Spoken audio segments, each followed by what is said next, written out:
오늘 본문 말씀 로마서 1장 15절에서 17절 말씀인데 이 세 절이니까 우리 함께 큰 목소리로 봉독하도록 하겠습니다.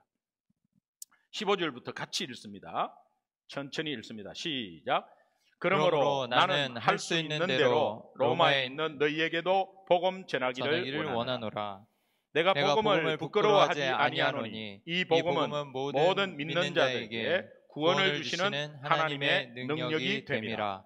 먼저는 유대인에게요 그리고 헬라인에게로다. 아멘. 복음에는 하나님의 의가 나타나서 믿음으로 믿음에 이르게 하나니 기록된 바 오직 의인은 믿음으로 말미암아 살리라 함과 같으니라. 아멘.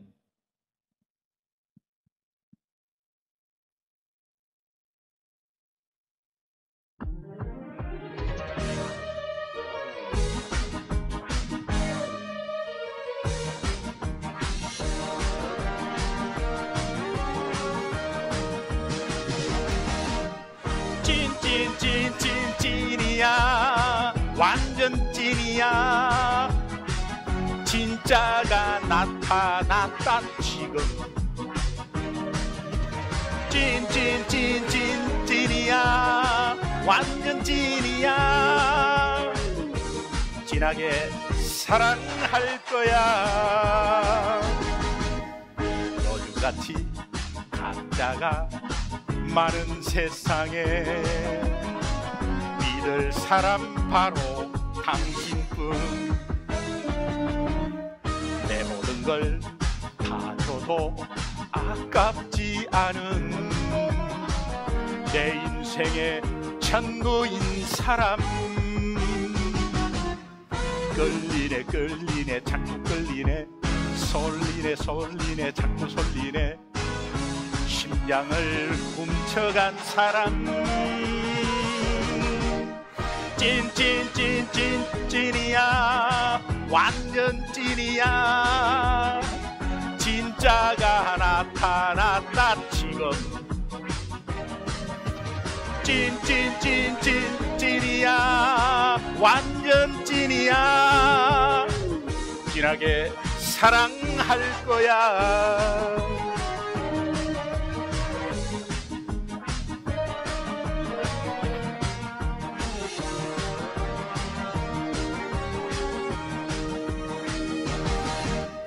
요즘같이 가짜가 많은 세상에 믿을 분은 바로 예수뿐. 내 모든 걸 다 줘도 아깝지 않은 내 인생의 전부인 예수. 끌리네 자꾸 끌리네. 솔리네 자꾸 솔리네. 심장을 뜨겁게 한 분. 찐이야. 완전 찐이야. 진짜가 나타났다 지금. 찐이야. 완전 찐이야. 진하게 사랑할 거야. 진하게 사랑할 거야. 찐.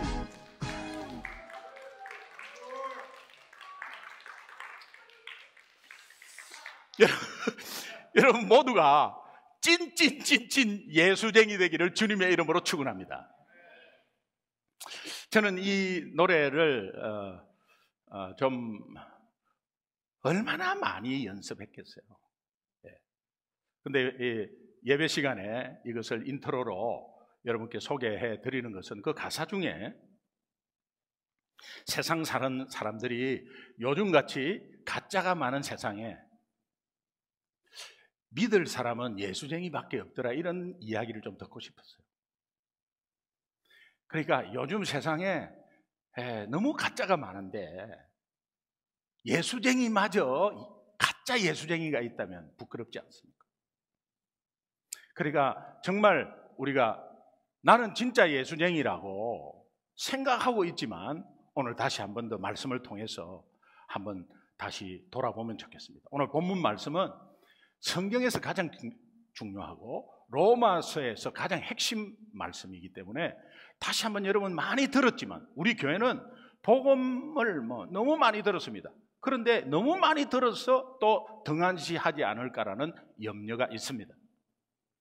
그래서 이 복음이 다시 한번 우리 삶 가운데 작동되어서 이 복음의 능력을 체험하는데 그 체험하는 사람만이 정말 십자가가 뭔지를, 예수님이 누구인지를 정확하게 알며 내 삶 가운데 이 신앙생활이 얼마나 파워 있고 힘차게 하나님 앞에 나아가는 생활인지를 우리가 깨닫게 되는데 이것이 찐 예수쟁이 삶입니다. 돌아보면 1973년도에 빌리 그레함 목사님이 여의도에서 엄청난 집회를 했습니다. 그때 미국과의 관계 속에서 아마 박정희 대통령이 그 집회를 조금 허락하면서 조금 서포터한 것 같습니다. 정치적으로. 그러나 그 결과는 어마어마했습니다. 그래서 여의도 광장에 100만 이상이 모여, 거기가 100만 이상 모일 때가 아닌데 100만 이상이 모여서 엄청난 사람이 예수님을 영접하고 본인의 사명을 결단을 했습니다. 그리고 이제 47년이 지났습니다. 근데 오늘날 한국 교회는, 제가 한국 교회를 이렇다 저렇다 할 자격도 없습니다. 그러나 한국 교회는 보면 전도에 너무나 소극적이고 또 전도를 할 수 없는 분위기 속에서 주눅들어 있습니다. 특별히 코로나 사태에서 이제 또 교회에서 이런 확진자가 생기고 하면서 더 불신 속에 있는 상황에 있습니다. 그리고 그때 결신하고 뜨겁게 했던 그분들이 자녀들에게, 후손들에게, 후배들에게 왜 가르치지 않았나? 그러면 더 역사에서 우리 한국은 기독교 국가가 될 텐데 그런 생각도 있습니다. 지금 기독교는 오히려 점점 쇠퇴하고 있습니다. 그리고 사회적으로는 너무도 힘이 없습니다. 불신 가운데 있습니다. 그렇다면 예수님이 힘이 없는 것인가? 복음이 힘이 없는 것인가? 하나님의 능력은 거짓된 것인가? 성경 말씀은 그냥 말씀으로 끝나는 것인가? 우리 삶 속에 작동하지 않는 것인가? 그러나 여러분, 예수님은 어제나 오늘이나 영원토록 동일하신 분임을 믿습니다. 그렇기에 어제나 오늘이나 동일하게 역사하시는 하나님의 능력은 복음 때문입니다.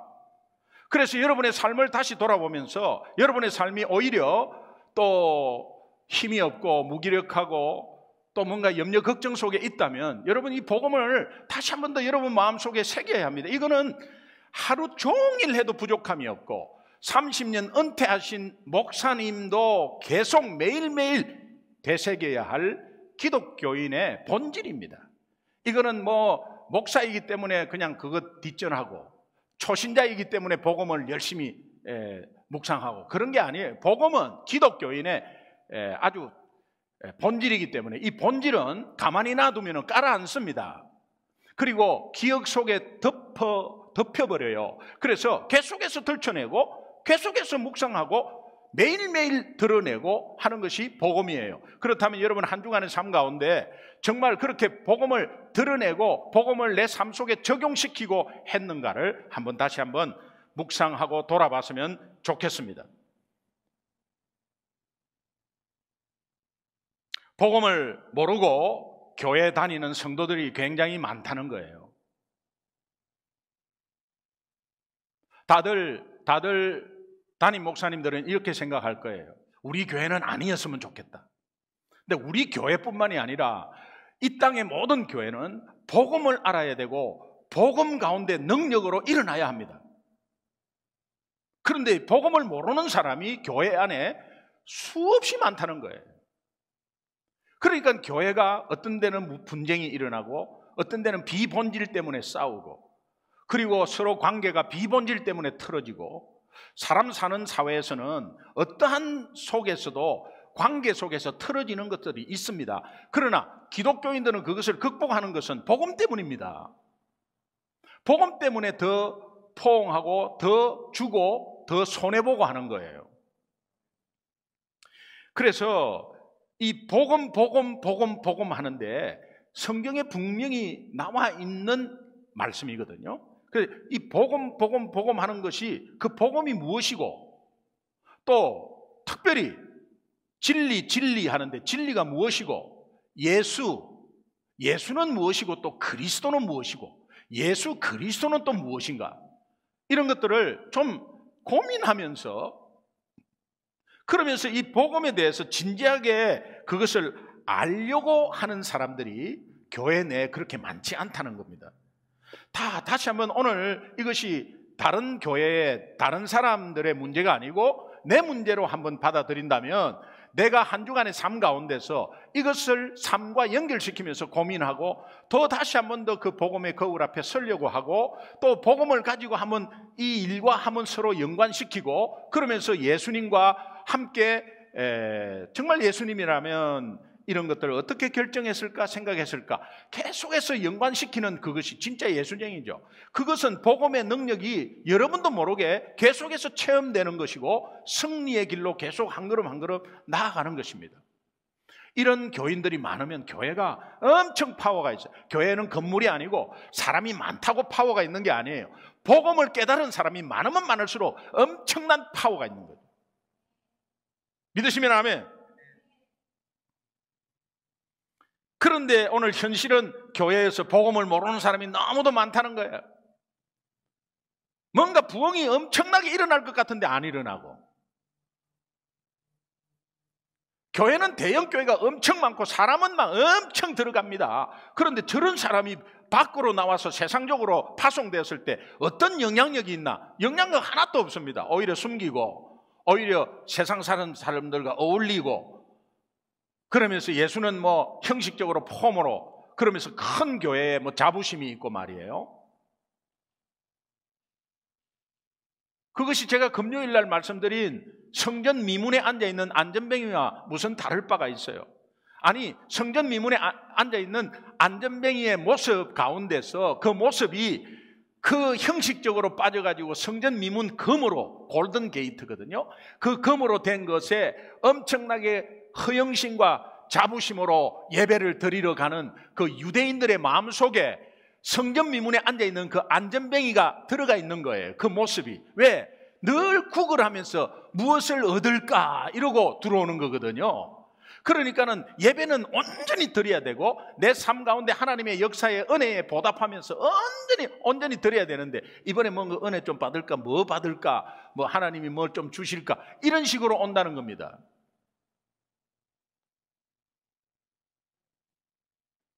왜 이런 상황이 벌어질까?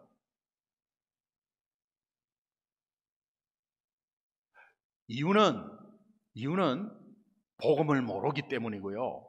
그 복음을 모르는 그 구체적인 이유를 한번 쭉 들어가 보면 크게 두 가지인데 교회는 복음을 가르치지 않습니다. 복음을 말한다고 하지만 그 복음이 거기에 때가 묻은 복음, 거기에 뭔가 생각이 들어가 있는 복음, 그건 복음이 아니죠. 복음은 순수해야 되고 굉장히 심플해야 합니다.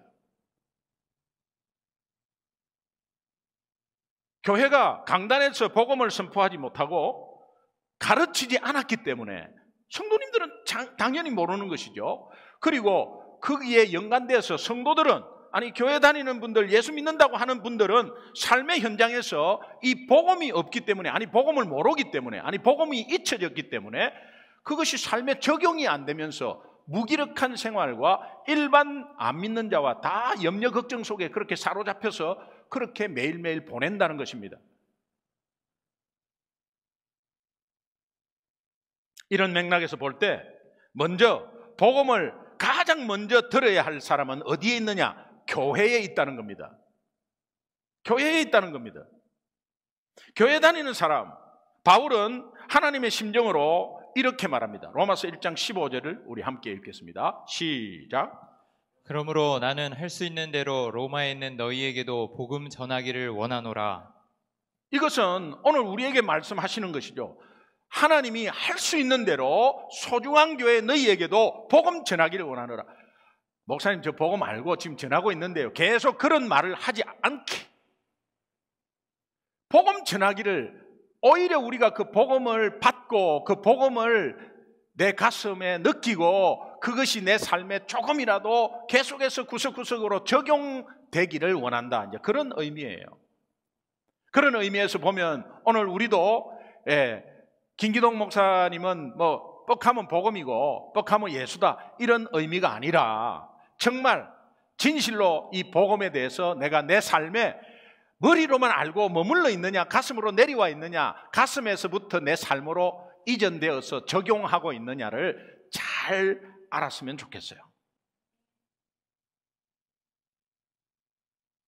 만약에 여러분 중에 교회를 다니는데 복음과 무관한 삶을 혹시 살고 있다면, 복음이 내 생활에 어떤 영향을 미치고 있는가 관심조차 가지고 있지 않다면 이제는 그렇게 살지 않기를 바랍니다. 그것은 신앙생활이 아닙니다. 신앙생활은 교회에 왔다가 그냥 가고 예배 드렸다가 그냥 내 마음대로 막 열심히 바빠서 또 한 주간 정신없이 보냈다가 또 예배 때 예배 드리고, 그런 게 신앙생활이 아닙니다. 예배 드린다는 것은 내 삶을 드린다는 것이고, 그 삶의 예배가 다시 한번 삶으로 돌아와서 그 예배를, 은혜를 나누면서 그 예배가, 그 삶이 예배가 되는 그런 삶이 예수 믿는 삶이고 신앙생활입니다. 네. 이것을 다시 한 번 더 잘 정립해서 여러분이 하나하나 적용해 나가면 좋겠습니다. 이제는 세상이 교회를 걱정하는 시대라고 말하지 않습니까? 정말 교회가 세상을 품고 기도하고 교회가 세상을 걱정하고 해야 되는데, 세상이 교회를 향해서 걱정하고 있다는 것입니다. 교회 다니는 사람들이 복음을 모르니까 그렇습니다. 복음을 잊어버리니까 그래요. 내가 소유한 그 복음을 부끄러워하니까 그래요. 숨기고, 혹시 불이익 당할까 봐 숨기고, 이런 것들입니다. 내 자존심 때문에 말 못하고 내 내성적인 성격 탓해버리고 그렇게 되는 거예요. 젊은 층 사이에서는 이렇게 말한답니다. 야, 너 아직까지 교회 다니냐? 바보 아니야? 야, 거기 왜 다녀? 아직까지 교회 다니냐? 어릴 때 같이 신앙생활을 한 친구들이, 고등학교 때까지도 신앙생활 한 친구들이 이렇게 나중에 대학 가고 그 사회에서 만나서 네 아직까지 교회 다니냐? 원래는 어떻게 돼요? 야, 너 계속 다니는구나. 대단하다. 야, 나는 지금 중간에 그만뒀어. 야, 정말 너 닮고 싶다. 이렇게 해야 되잖아요. 그런데 너 아직까지 교회 다니냐? 아직까지 너 예수 이야기하냐? 너 큰일 나. 이런 데서 예수 이야기하면. 그러면 주눅 들어갖고 이야기 못하는 거죠. 선교지가 그렇답니다. 선교지가 새로운 선교사님이 오면은 주의할 거, 선교사님, 베테랑 선교사님이 그렇게 말한대요. 새로 오셨습니까? 뜨겁게 목숨 걸고 우리 복음 전합시다까지 거, 이렇게 해야 되는데 절대 복음 말하지 마세요. 예, 당신이 말하면 우리까지 치입니다. 그러니까 조용히, 지금은 상황 보면서 조용히 정탐만 좀 하세요. 그거는 맞는 말 같지만은 이것이요, 결국은 나중에 왜 이러지? 나는 복음 전하러 왔는데 오래된 분들이 왜 이런 말을 하지? 하다가 5년 지나면 자기도 모르게 그렇게 돼 있는 거예요. 그래서 놀라운 것은 선교지에서 복음 증거가, 개인 전도가 없다는 사실이, 이게 정말 열심히 하는 분들이 있습니다. 당연히 있습니다. 그러나 몇 분 중에서는 그것이 전도가 없이 그냥 사역만 하는 겁니다. 그래서 고아원 사역하고 이런 사역하는 그것이 전도인 줄 압니다. 아닙니다. 그 사역을 통해서 영혼이 돌아와야죠. 그 사역을 통해서 마음문이 열려서 복음을 이야기를 해야죠. 선포를 해야죠. 여러분, 이것이 무기력한 선교가 될 수 있습니다. 또 무기력한 신앙생활이 될 수가 있는 것입니다. 고린도전서 1장 22절에서 23절 한번 읽겠습니다. 같이 읽습니다. 시작. 유대인은 표적을 구하고 헬라인은 지혜를 찾으나 우리는 십자가에 못 박힌 그리스도를 전하니 유대인에게는 꺼리는 것이요 이방인에게는 미련한 것이로되. 복음을 꺼리고 부끄러워하고 있는 예수 믿는 이것이, 복음을 부끄러워하고 또 복음을 꺼리고 예수 믿는 것을 속이고, 예수 믿는 것이 너무 이게 진짜인가 아닌가 자기도 모르는 가운데서 그냥 자신도 없고, 이런 것은 성경에 말하는 율법주의, 형식주의의 유대인들 다 그런 모습이잖아요. 하나님에 대해서 확신이 없어요. 근데 하나님을 믿고 있어요. 그리고 딴짓을 하고 있어요. 복음을 아는 그리스도인은 십자가에 못 박힌 그리스도 외에는 전할 길이 없다, 말할 게 없다. 그래서 복음을 아는 그리스도인은 십자가에 못 박히고 3일 만에 부활하신 예수 그리스도를 자랑하는 것이, 이것이 최고다. 그러나 안 믿는 자들은 그것을 미련하게, 우습게, 바보처럼 보일 것이다. 그러나 이것이 하나님의 능력임을 아는 크리스찬들은 복음을 전하게 돼 있다. 예수 그리스도를 자랑하게 돼 있다. 여러분은 어떻습니까? 한 주간의 삶 가운데 삶에 치여서 오늘 한 주를 맞이했습니까? 아니면 여러분은 삶 가운데서 내가 복음을 가지고 있는 사람으로서 얼만큼 적용이 되었습니까? 그것이 신앙생활인 거예요. 그것이 신앙생활이에요. 고린도전서 1장 24절 함께 읽겠습니다. 같이 읽습니다. 시작. 오직 부르심을 받은 자들에게는 유대인이나 헬라인이나 그리스도는 하나님의 능력이요 하나님의 지혜니라. 복음을 꺼리고 복음을 부끄러워하는 크리스찬들을 향해서 하나님의 말씀은, 복음은 하나님의 능력이다. 이것을 계속 말씀하고 있고, 또 예수 그리스도는 하나님의 지혜야. 네 문제가 네 인생 변화시키고, 네 문제와 네 인생을 변화시키고 회복시키는 것은 유일하게 복음이며 그것은 하나님의 능력이야. 계속해서 우리에게 들려주고 있습니다. 이것을 오늘 본문은 로마서 1장 16절에서 또다시 이야기합니다. 같이 함께 읽겠습니다. 시작. 내가 복음을 부끄러워하지 아니하노니 이 복음은 모든 믿는 자에게 구원을 주시는 하나님의 능력이 됨이라. 먼저는 유대인에게요 그리고 헬라인에게로다. 내가 복음을 부끄러워하지 아니하노니, 이 말은 내가 복음을 듣고 내 머리로 생각하면서 내 가슴으로 깨닫고 그리고 생활에 적용하는 것까지가 부끄러워하지 않는 거예요. 여러분, 이것까지 가야 복음을 아는 사람이에요. 그래서 내가 복음을 부끄러워하지 아니하노니라는 의미는 복음의 지정의가 되는 것입니다. 복음의 지정의는 복음을 머리로 알고 복음을 가슴으로 깨닫고 또 복음을 생활에 적용한다, 어플리케이션 한다. 그래서 내가 복음을 부끄러워하지 아니하노니, 이 고백은 복음의 지정의다 이 말이에요. 복음의 지정의가 여러분 삶 가운데 계속해서 적용이 돼야 돼요. 복음을 안다고 머리로 안다고, 목사님 저 복음 아는데요. 우리 교회에서 복음 항상 말했잖아요. 그 복음 아는데요. 복음 아는데요에서 그것에 아는 게 지식입니다. 그리고 내 가슴으로 깨닫고 정말 적용하고 생활에 그 복음의 능력이 체험이 되는 매일매일이 되어야 된다. 그것은 복음을 아는 사람입니다.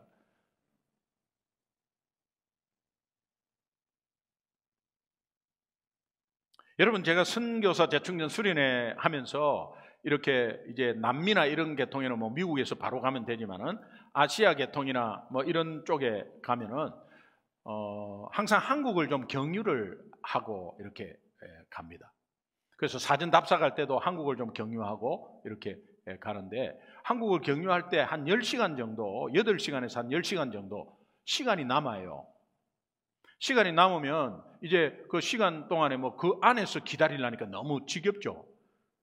그러니까 일단 밖으로 좀 나와가지고 공항 근처에 이런 사우나나 이런 데서 한 3시간 좀 쉽니다. 초청하신 우리 이상택 장로님이 생각나는 것은,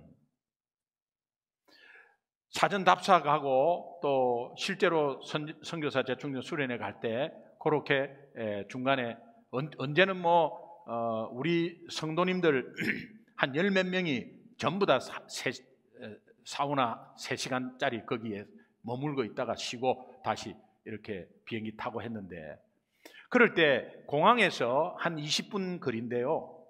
공항에서 이제 택시를 탑니다. 택시를 타면은 장로님하고 저하고 같이 타면 뭐 약속도 안 했어요. 또 장로님이 한번 이렇게 툭 찔러보는 거예요. 택시 기사분 너무 수고가 많네요. 예, 저는 우리 미국에서 이제 이렇게 나와서 이제 완스톱하고 갈아타려고 하는데 시간이 많이 거해서 우리 조금 쉬려고 나가는데, 아저씨 혹시 예수님 믿으세요? 아이고, 마누라가 뭐 하도 뭐 나가라 했는데 우리 같은 사람이 뭐 시간이 있습니까? 또 일요일 날은 뭐 이렇게 근무하고 이러면은 뭐 잘 못하고 해서 그렇게 못 다니고 있습니다. 아, 그렇군요. 예, 그러면서 이제 이런저런 이야기를 하다가 이제 제가 옆에서 복음을 아저씨 그런데요 하면서 이제 복음을 이 운전하시면서 얼마나 많이 위험합니까? 그런데 아저씨도 아시다시피 내가 운전 잘한다고 안전합니까? 내가 운전 잘하는데 술 먹은 사람이 옆에서 박을 수도 있고, 중앙선을 넘어와서 박을 수도 있고, 초보 운전자들이 실수해갖고 박을 수도 있고, 이런 상황들이 아마 더 그런 상황이 더 많을 텐데 하니까, 아이고, 지난번에 그렇게 해서 큰 사고가 났는데 아이고 그래도 뭐 괜찮았다고.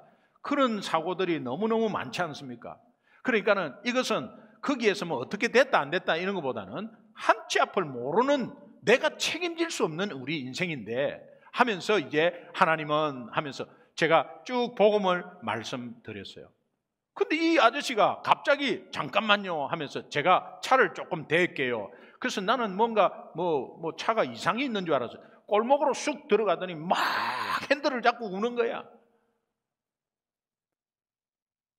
그러면서 내가 죄인이라는 거예요.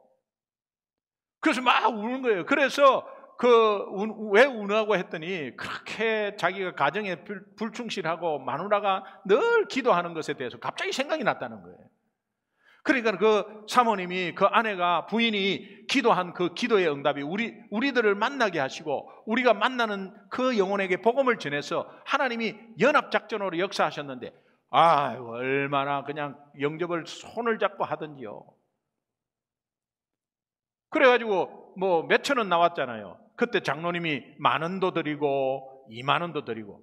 근데 이것이요, 언제 몇 번 가서 한 번 하고 뭐 2번은 안 하고 그런 게 아니에요. 계속해서 그냥 택시 타면 두 사람이 신이 나가지고 그냥 전했는데, 예수 영접 안 하더라도 너무 오늘 좋은 말씀 들었는데 진짜 도전이 됩니다. 어떻게 그렇게 그런 삶을 사세요? 하면서. 그러니까 거기에서 나중에 이 아저씨가 한 달 뒤에 전화가 왔어요. 보이스톡으로 온 거예요. 보이스톡으로. 그러면서 새가족반 받으면서 고구마 전도를 좀 이야기를 했더니, 나만 몰랐지 우리 교회 사람들이 다 알고 있고 우리 담임 목사님이 어떻게 해서 만났냐 그분을 그렇게 이야기하더래요. 그리고 나서 연결시켜서 집회 좀 해달라고 저한테 부탁을 한다는.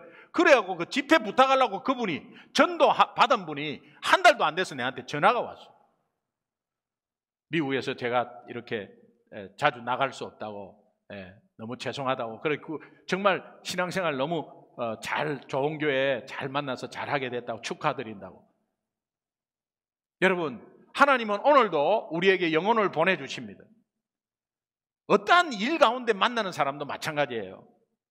그런 가운데 이것이 내가 전함으로 인해서 드러난다는 이런 것들이 아니라, 내가 전함으로 인해서 내 자신이 먼저 살아나요. 그리고 나서 그 상대방은 예수 믿고 안 믿고는 하나님의 전적인 주권입니다. 복음은 늘 우리 삶 가운데서 이어져야 하고, 또 그런 가운데서 하나님께서 특별히 우리에게 주신 하나님의 능력의 도구이기 때문에 우리가 그것을 받은 사람은 진짜 예수님이라면 그것을 생활 속에 적용한다. 적용하는 한 부분이 복음 전파예요. 그래서 다시 한 번 더 예수 믿느냐 안 믿느냐 한번 물어보는 것도 굉장히 중요해요. 교회 다니십니까? 보다는 예수 믿으십니까?로 여러분 한번 찔러보시면 좋겠어요. 바울이 복음을 부끄러워하지 않는다는 이 복음, 나도 부끄러워하지 않는 이 복음, 정말 확신되는 이 복음, 하나님의 능력이 되는 이 복음. 왜 부끄럽지 않느냐? 하나님의 능력이니까. 이것이 정말 내 마음에 믿어지고 확신이 된다면 이 복음을 다시 한 번 더 어떤 것인지, 이 복음의 능력이 어떤 것인지 다시 한 번 더 리마인드 하면서 잠깐 보겠습니다. 첫 번째는 복음은 하인예음입니다. 제가 하나님, 인간, 예수님 믿음의 첫 그 글자 한 자씩을 땄습니다. 그래서 복음은 온쪽짜리라야 합니다. 예수 믿고 구원받는 것은 반쪽짜리입니다. 그러나 복음은 하나님에 대해서, 인간에 대해서, 예수님에 대해서, 믿음에 대해서 정확하게 말해야 이 복음이 온쪽짜리 복음이고 실제 파워가 들어가는 거예요. 이것을 알고 예수 천당 불신 지옥 하면 됩니다. 그런데 그냥 예수 믿으면 구원받는다고 하는 그 자체는 반쪽짜리입니다. 온쪽짜리 복음을 반쪽짜리를 가지고 온쪽짜리인 것처럼 말하는 것은 거짓말을 하는 것이라고 J.I. 패커 신학자가 말했습니다. 그러니까 복음은 온쪽짜리인데 이 하나님, 인간, 예수님 믿음, 첫 번째 하나님입니다. 하나님은 하나님의 사랑과 공의를 말해야 돼요. 하나님은 사랑이시죠. 그 사랑 변함없죠. 절대 변함없죠. 하나님은 공의로우신 분이죠. 어떠한 죄도 절대 용서 없죠. 조그마한 죄도 공의로우신 분이니까 절대 용서하지 않습니다. 그리고 우리 인간 스스로 돌아보면 모두가 죄인입니다. 모두가 죄인인데 내 스스로 그 죄를, 인간 스스로 인간에게 죄를 해결할 수가 없습니다. 아무리 착한 일 많이 해도 해결할 수 없습니다. 착한 일이 잘못되었다는 게 아닙니다. 착한 일 가지고 하나님 앞에 절대 설 수 없습니다. 세상은 깨끗하게 할 수 있어요. 세상은 박수 받을 수 있습니다. 그러나 그것 가지고는 하나님 앞에는 못 섭니다. 그러니까 내 속에 그분이 잘 알 겁니다. 아마 착한 일 많이 해도 그것을 커버하려고 하는 것인지, 그래서 어떠한 것도 해결을 못합니다. 그대로 두면 영원히 죽는다는 게 하나님 말씀이에요. 이런 상황을 너무도 잘 아시고 하나님이 이 땅에 예수님 보내주셨어요. 예수님, 하인예, 예수님은 참 인간으로, 죄 없이 참 인간으로 오셨고 참 하나님으로 오셨어요. 그리고 그분은 우리가 절대로 할 수 없는 죄 문제를 십자가의 대속함으로 한 번만에 끝내버렸어요. 그리고 그분은 3일 만에 부활하셨습니다. 하나님임을 증명하신 거죠. 그리고 믿음, 이것은 내가 마음으로 믿어야 입으로 나오는 거죠. 내가 마음으로 믿고 입으로 시인하면 하나님의 자녀된 권세를 얻고 이 땅을 떠날 때 실제 천국을 소유합니다. 그리고 여기에서 하나님을, 나라를 맛보게 되는 거예요. 그래서 하나님의 자녀가 되는 권세가 뭐냐? 복음이고 성령의 역사입니다. 그러면 복음이 주는 구원, 복음이 주는 구원이란 무엇인가?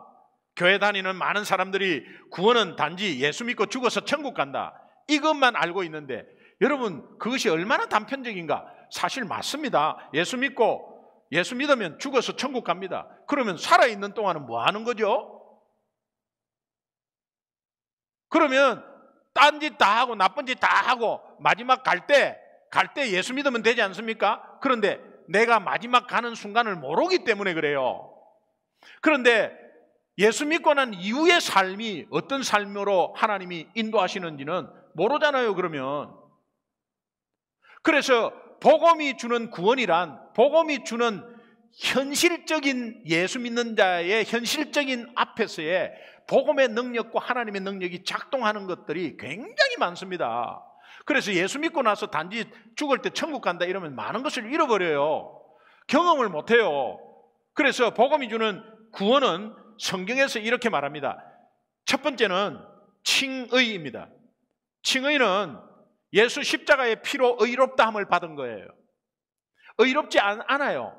내가 의롭지 않아요. 그런데 예수 십자가의 피로 내 더러움과 죄를 다 해결을 해 주시고 대신 값을 페이했기 때문에 그것을 믿으면 의롭다고 쳐주는 거예요. 이것이 은혜죠. 내 힘이 아니죠. 은혜죠. 그래서 칭의는 justification, 예수 십자가의 피로 의롭다함을 받았다. 이게 과거의 구원이에요. 이 과거의 구원을 하나님께서 말씀하시고, 그 다음에 현재의 구원이에요. 그게 성화입니다. 성화는 sanctification이라 하는데 함께 하시는 성령으로 인해서 내 삶에 변화가 있는 겁니다. 그리고 내 삶의 문제 앞에 승리를 체험하는 거예요. 염려, 걱정 속에, 불안 속에, 두려움 속에서 이기는 겁니다. 이것을 성화라고 그래요. 조금씩, 이것은 점진적으로 해그닥 바뀌지 않습니다. 점진적으로 천천히 바뀝니다. 완전히 바뀐 사람 있죠. 그 바뀐 사람도 나중에는 차근차근 정립이 되면서 바뀌어요.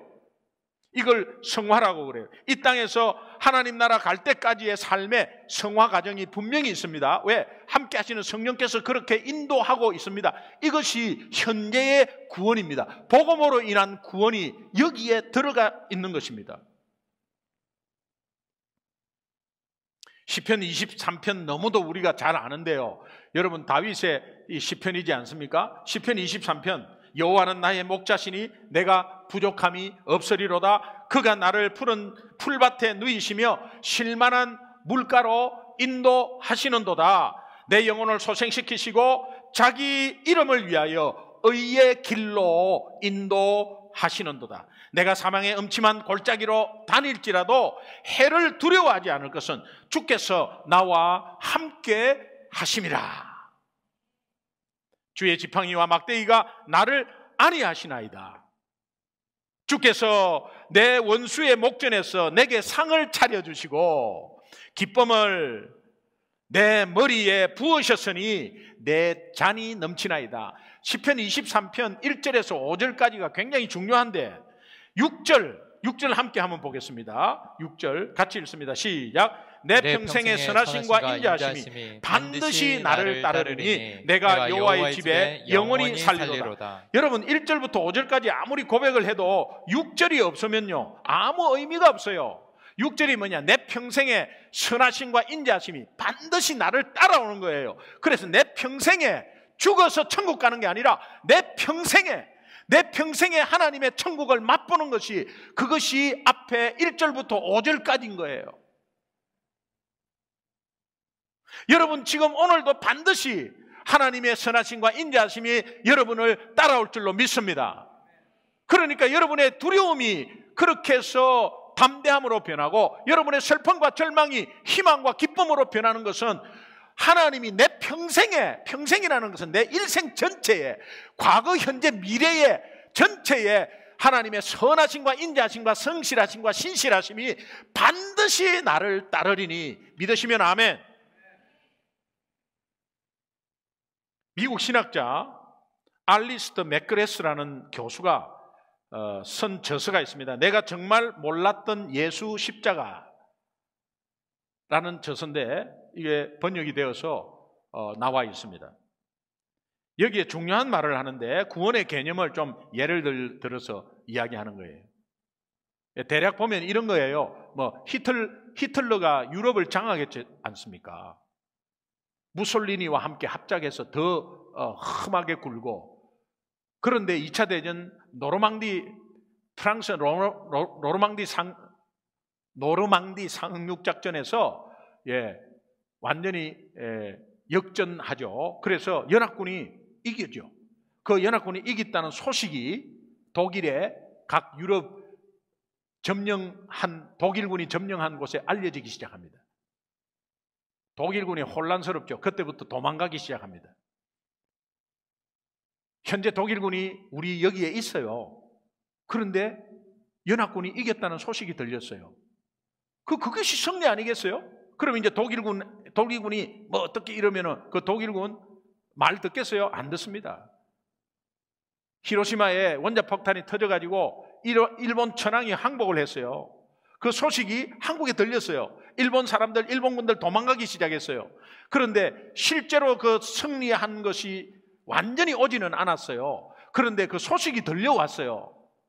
오늘 우리 천국 백성에게 하나님의 승리의 소식이 들려왔어요. 실제로 온전한 승리는 다음입니다. 천국 가서 내가 이 땅에 천국 갈 때 완전한 승리가 있어요. 그런데 그 승리의 소식이 들려 있어요. 근데 이 땅에 주둔군이 있어요. 악한 영이 있어요. 그런데 그 악한 영은 그 소식 가운데 그 소식을 접하는 사람, 그 소식을 접하는 악한 영혼은 꼼짝도 못한다 이 말이에요. 그러면 우리가 하나님의 자녀로서 그 소식을 들고 복음으로 악한 영과 대항해야 되지 않겠습니까? 그러면 여러분의 능력이 아니고 복음은 하나님의 능력이니까 하나님의 능력이 악한 영을 이기게 하는 게, 그게 바로 신앙생활이다 이 말이에요. 그래서 그는 이렇게 이야기합니다.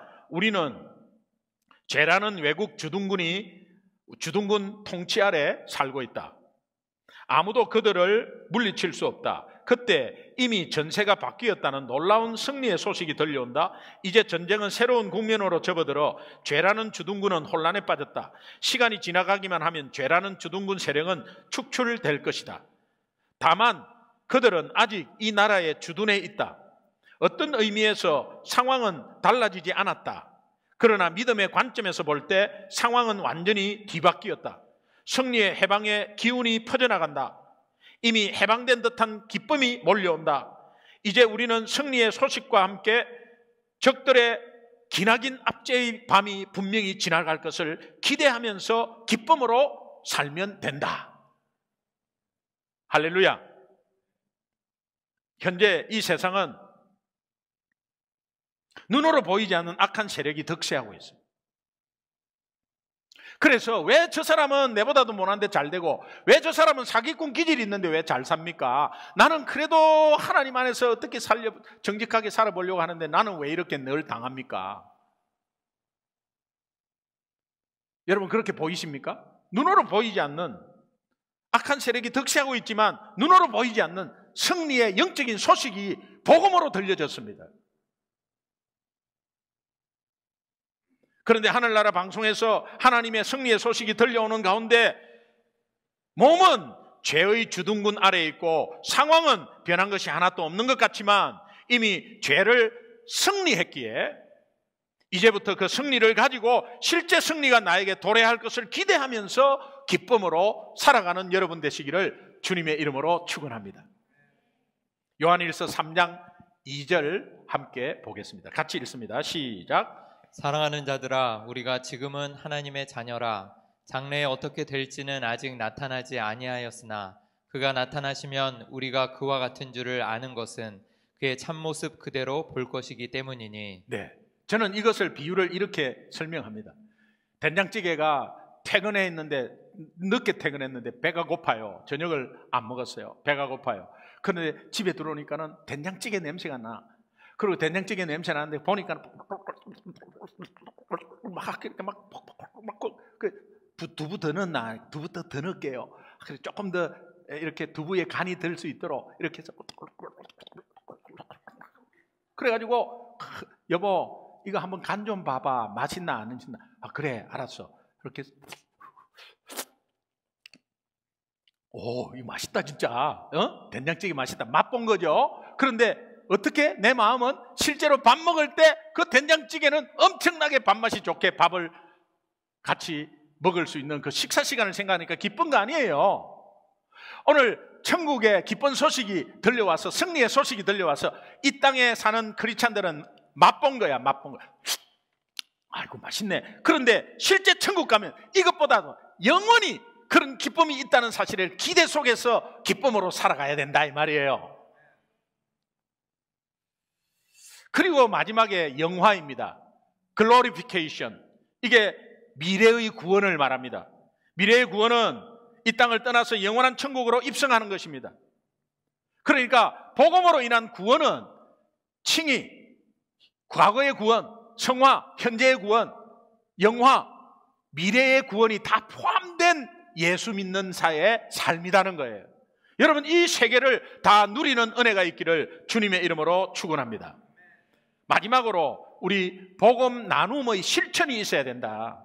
복음 나눔의 실천이 있어야 된다. 그래서 로마서 1장 16절은 복음의 방향성을 나타내는데 이 복음의 방향성이 먼저는 유대인에게요. 또한 헬라인, 그리고 헬라인. 먼저는 나에게요. 또한 그 다음에는 이웃에게. 먼저는 우리 민족에게요. 그 다음에 다른 민족에게 나아가는 복음은 머물러 있을 수 없습니다. 한 곳에 머물러 있을 수 없습니다. 하나님이 우리에게 복음을 주신 것은 그냥 네 잘 먹고 잘 살고 네가 승리하라고 준 것이 아니라 이 복음의 소식은 계속적으로 알려져야 되고 오늘 주일 받은 은혜는 계속적으로 주중에 나누어야 된다 이 말이에요.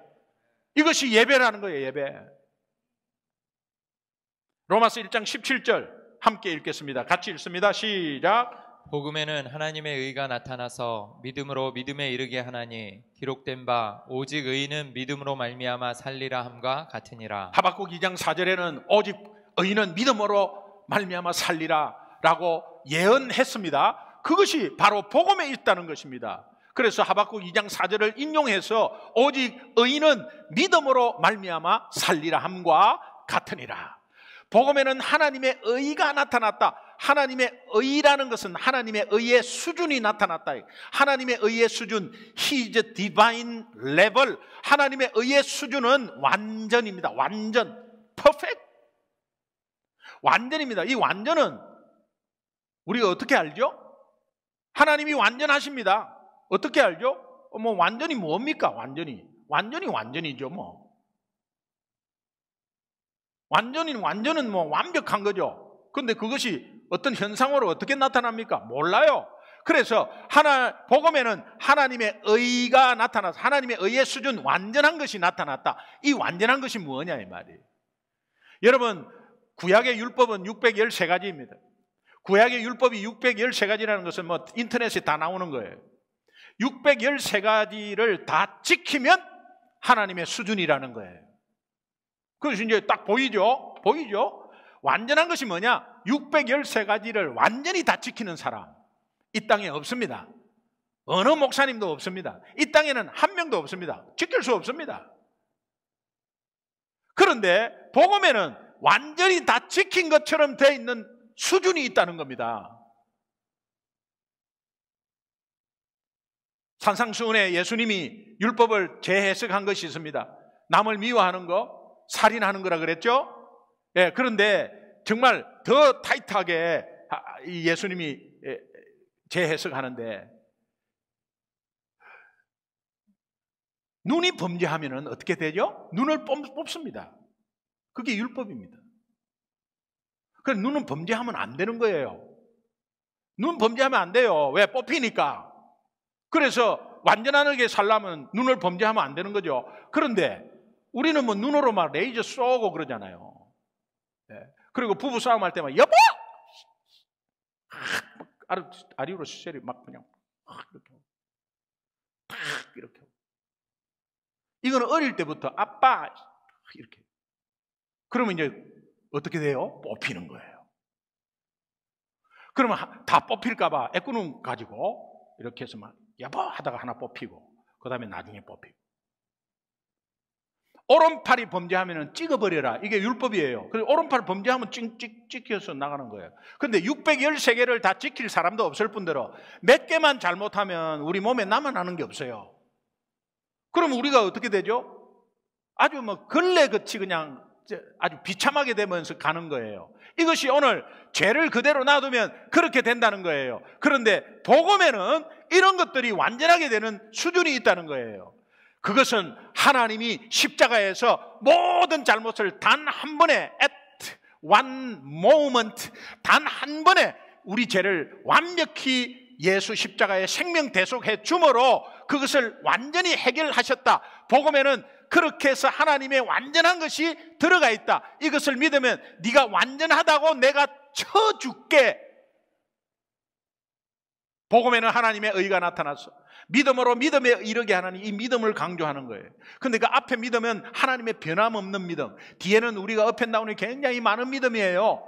우리는 그럴 수밖에 없어요. 이거 50보 100보예요. 누구 잘났고 못하고 니는 믿음이 업앤다운이 있고 없고 그거 말할 수 없습니다. 우리끼리는. 그러나 중요한 것은 신실하신 하나님, 약속을 이행하시는 하나님, 어제나 오늘이나 영원토록 변함없는 하나님은 꾸준하게 그대로 있는 거예요. 그러니까 이 믿음으로 믿음에 하는 것은 우리의 믿음은 이것이 기준이 되어서 계속 업앤다운 하지만 가는 거죠. 그러면 내가 업앤다운해서 하나님을 멀리했습니다. 그런데 하나님은 변하지 않고 계속 있어요. 그럴 때 우리가 은혜를 느끼고 하나님 앞에 무릎 꿇는 거 아닙니까? 그러면 그때 하나님으로 탁 그냥 붙어요. 그리고 나서 잘할 것 같지만 또 어느 순간에는 또 막 이렇게 의심이 가고 왔다 갔다 해요. 그런데 어느 순간에 하나님을 보고 말씀을 읽는 순간 하나님은 또 변함없이 여전히 내 가운데 있고 나에게 주신 축복의 약속을 이행하고 있음을 믿고 거기에 꼬꾸라져서 또 하나님께 이렇게 가는 겁니다. 그래서 이렇게 하면서 이렇게 가는 것이 신앙생활인데 그것이 계속 상승 곡선을 그립니다. 그리고 나중에 천국 가는 거예요. 믿음이 굉장히 중요한 거예요. 업앤다운이 있어도 우리가 복음 앞에서 다시 한번 믿음으로 가고, 업앤다운이 있어도 다시 한번 더 복음 앞에서 믿음으로 가고, 그렇게 했을 때 오직 의인은 믿음으로, 이 믿음은 완벽한 믿음을 하는 게 아니라 예수 믿는 믿음이에요. 그 예수 믿는 믿음으로 다시 한 번 더 하나님 앞으로 가고 해서 우리가 의인으로 칭함을 받게 되는 것입니다. 로마서 1장 21절 함께 읽겠습니다. 같이 읽습니다. 시작. 하나님을 알되 하나님을 영화롭게도 아니하며 감사하지도 아니하고 오히려 그 생각이 허망하여지며 미련한 마음이 어두워졌나니. 여러분, 예수 안 믿는 사람은 물론이지만 예수 믿는 사람이라도 하나님을 영화롭게 감사하지도 아니하고 영화롭게도 아니하는 사람은 삶이 허망하고 우울해진다는 거예요. 그 사람이 예수 믿었는데 왜 그렇게 됐지? 어떤 사람은 크리스찬인데 이 땅을 그냥 자기 스스로 목숨 끊어서 그렇게 가는 분들도 소식이 들립니다. 그 왜 그러죠? 하나님을 안다고 복음을 안다고 하지만 교회를 10년 20년 다녔지만 복음을 모르고 있기 때문에, 복음을 삶 가운데 까마득하게 있고 복음이 삶 가운데 적용되지 않으면 이런 상황은 우리에게 언제라도 올 수 있다는 것입니다.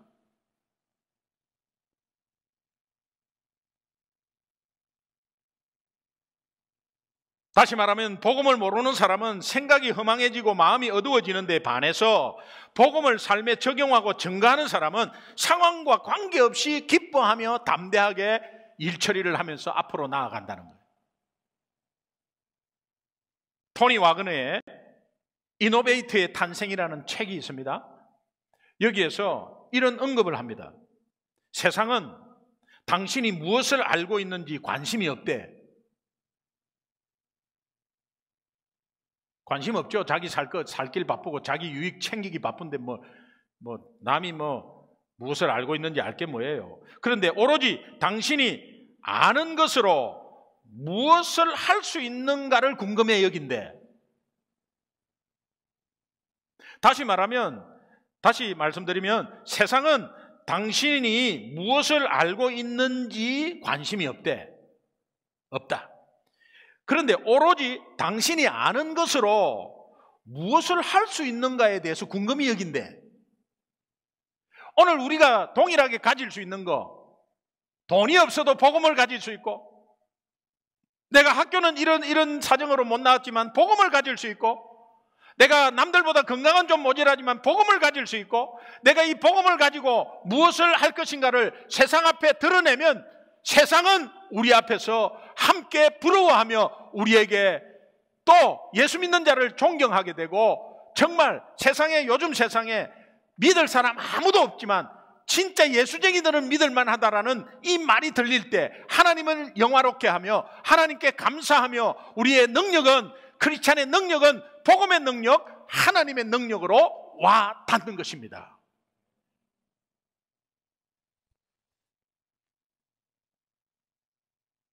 예수 믿는 사람들이 아는 것으로 무엇을 할 수 있는가? 복음 전하는 거예요.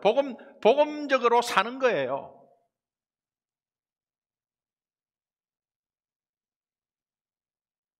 저는 직원 5명도 안 되는 소기업, 그래서 사업 시작한 지 얼마 안 된 가운데서 대기업 그룹 회장님을 만나게 됐어요.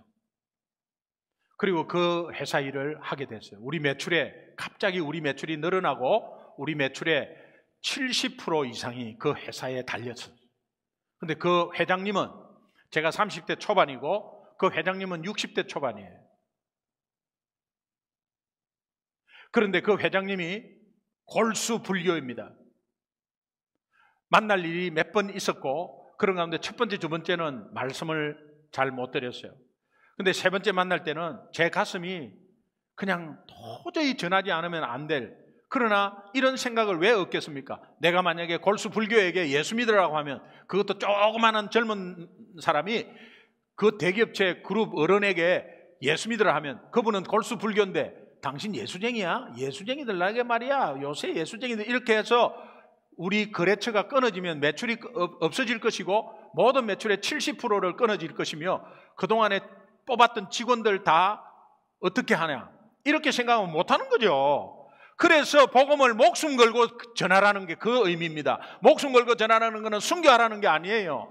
현장에서 우리의 일반 크리스찬들이 우리 삶 가운데 순교는 내가 불이익을 당하더라도 주님을 자랑해야 되는 거예요. 이 상황이 있어야 하나님이 역사하는 거예요. 그래서 제가 잘했다는 게 아니에요. 그냥 전할 수밖에 없었어요. 그렇게 전했습니다. 정말 담대하게 전했어요. 그런데 이분이 3분 이상을 절대로 남의 말을 듣는 분이 아니에요. 아, 그건 그렇고 그건 말이야, 이렇게 딱 들어와요. 그런데 이분이 제가 한 10분을 이야기했는데 가만히 듣고 있는 거예요. 옆에 비서실장 제 밑에서 발로 차고 그만해라고. 그런데 계속 했어요. 그런데 이분이 썩 웃으시더니 김 사장은 진짜 예수쟁이네. 자기가 다른 사람에게 이렇게 말하는 거예요. 자기가 믿는 것에 저렇게 확신이 있으면 진짜지. 김 사장, 난 미안한데 내가 우리 어머니가 내 태어날 때 부처님이 큰 구슬을 주었대.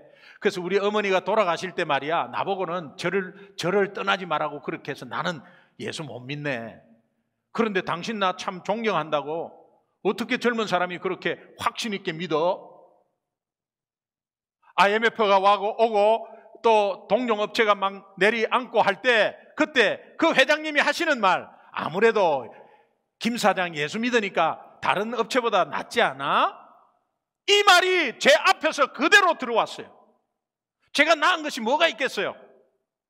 제가 뭔가 뭐 율법적으로 윤리적으로 도덕적으로 뭐 나은 게 뭐가 있겠어요?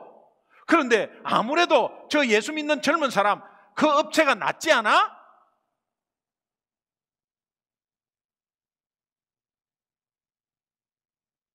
오직 믿음으로 어렵다함을 입은 여러분, 복음을 부끄러워하지 않는 찐 예수쟁이 되기를 주님의 이름으로 축원합니다. 기도하겠습니다. 여러분, 지금까지 나 예수 믿는다고 하셨잖아요. 근데 정말 세상 가사에도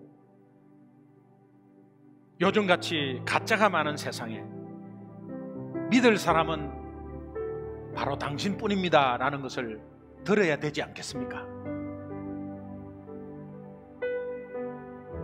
야, 믿을 사람 예수쟁이밖에 없다고 들을 때 하나님이 얼마나 기뻐하고 우리가 하나님을 영화롭게 하겠습니까?